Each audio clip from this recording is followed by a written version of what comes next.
মুখ্যমন্ত্রী অর্থমন্ত্রী হিমন্ত বিশ্ব শর্মা আসামের সরকারি সাহায্যপ্রাপ্ত বা প্রাদেশিককৃত মাদ্রাসাসমূহ বন্ধ করার যে ঘোষণা দিয়েছেন সে ঘোষণা চূড়ান্ত অগণতান্ত্রিক, অসাংবিধানিক এবং বেআইনি।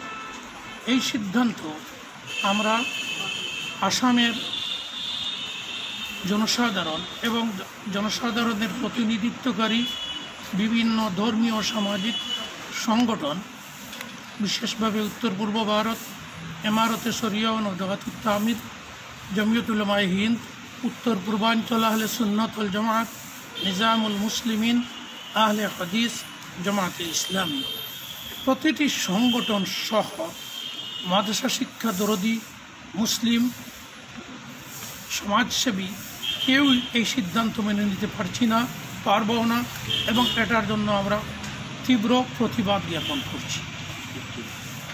কেবলমাত্র মাদ্রাসা শিক্ষা নয়, সঙ্গে সংস্কৃত টুলও বন্ধ করার কথা তিনি বলেছেন। আমরা এটাও সমর্থন করি না, এটারও আমরা তীব্র প্রতিবাদ জানাচ্ছি। তার জানা রাখা উচিত, মাদ্রাসাসমূহ আসামের ধর্মপ্রাণ মুসলিম জনগণের দ্বারা দানকৃত জমিতে এবং মুসলমান জনগণের দানকৃত তহবিল দ্বারা টাকা দ্বারা নির্মিত হয়েছে। কেবলমাত্র শিক্ষকদের বেতন দিয়েই হিমন্ত বিশ্ব শর্মা বা আসাম সরকার মাদ্রাসার মালিক হয়ে গেছেন ভাবলে ভুল হবে। এবং এ ধরনের সরকারি সাহায্যপ্রাপ্ত প্রাদেশিকৃত এবং গভর্নমেন্ট এইডেড মাদ্রাসা কেবলমাত্র আসামে নয়, আসামের 12টি রাজ্যে মাদ্রাসা বোর্ড আছে। উত্তরপ্রদেশ, ভারতবর্ষের 12টি রাজ্য আসাম সহ উত্তরপ্রদেশ, উড়িষ্যা, মধ্যপ্রদেশ, রাজস্থান, উত্তরাখণ্ড ইত্যাদি 12টি রাজ্যে মাদ্রাসা বোর্ড আছে এবং মাদ্রাসা বোর্ডের অধীনে অনেক মাদ্রাসা পরিচালিত হচ্ছে। বিশেষভাবে বিজেপি রাজ্য উত্তরপ্রদেশে 2010 ইংরেজির একটি অ্যাক্টে মাদ্রাসা বোর্ড, ভারতের মধ্যে সবচেয়ে বড় মাদ্রাসা বোর্ড উত্তরপ্রদেশে আছে। এই বোর্ডের আন্ডারে হাজার হাজার মাদ্রাসা পরিচালিত হচ্ছে এবং সেখানে একটি ইউনিভার্সিটি লখনউতে উর্দু, আরবি এবং ফার্সি শিক্ষার জন্য একটা ইউনিভার্সিটিও প্রতিষ্ঠিত হয়েছে সংখ্যালঘুদের জন্য। অনুরূপভাবে বিহারে মাদ্রাসা বোর্ডের অধীনে 4000 মাদ্রাসা অনুমোদিত আছে এবং তন্মধ্যে 1982টি মাদ্রাসা গভর্নমেন্ট এইডেড সরকারি সাহায্যপ্রাপ্ত আছে। আসামে মাত্র 700টি মাদ্রাসা অনুমোদিত এবং এর মধ্যে 402টি মাদ্রাসা কেবলমাত্র প্রাদেশিকৃত। এই জন্য বাজেটও আসামের তুলনায় অন্যান্য রাজ্যে বাজেট অ্যালোকেশন অত্যন্ত বেশি। গত বাজেটে আমরা দেখতে পাই উত্তরপ্রদেশ সরকার মাদ্রাসার উন্নয়নের জন্য 497 কোটি অ্যালোকেশন করেছে এবং পশ্চিমবঙ্গ সরকার 3600 কোটি টাকা বাজেটে বরাদ্দ করেছে।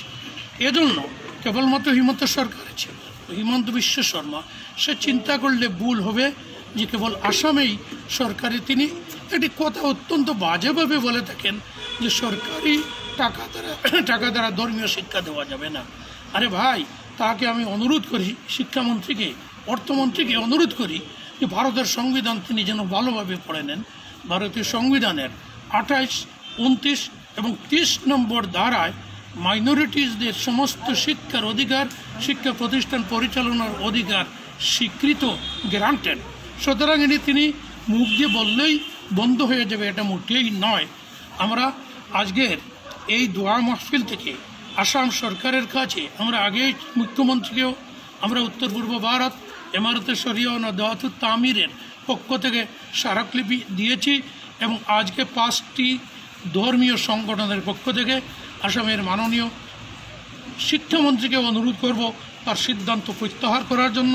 মুখ্যমন্ত্রীকে অনুরোধ করব প্রয়োজনে তিনি যেন ইন্টারফেয়ার করেন, এটা যেন সরকারি সিদ্ধান্ত না হয়, এটা প্রত্যাহার করেন এবং যদি এতটুকুর পরেও তারা সিদ্ধান্ত পুনর্বিবেচনা না করেন তাহলে আমরা সব সংগঠন সম্মিলিতভাবে আইনের আশ্রয় নিতে বাধ্য হব এবং আইনের আশ্রয়ে গেলে ভারতের আদালতের প্রতি আমাদের আস্থা আছে, সংবিধানের প্রতি আস্থা আছে। সংবিধানে যেহেতু গ্যারান্টি আছে, সুতরাং আইনের লড়াই আমরা জিতব।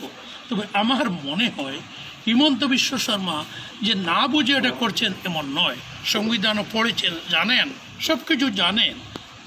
এই হিমন্ত শর্মা সব কিছু করছেন, তার মাথায় একটি নতুন খেলা, একটা 2021-এর নির্বাচন নিয়েই এই খেলাটা তিনি শুরু করেছেন, যাতে বিজেপির পক্ষে মানে হিন্দু ভোট একত্রিত করার জন্য যে তিনি মুসলমানদের স্টুল তো লিমিটেড, সুতরাং মুসলমানদের মাদ্রাসা শিক্ষা বন্ধ করে দিয়ে আরএসএসকে খুশি করে পরবর্তীতে আসামের মুখ্যমন্ত্রী হওয়ার স্বপ্ন দেখছেন এবং 2021 ইংরেজি নির্বাচন সহজে জিতে যাওয়ার তদবির হিসাবে এটাকে একটা রাজনৈতিক ইস্যু হিসাবে খাড়া করেছেন।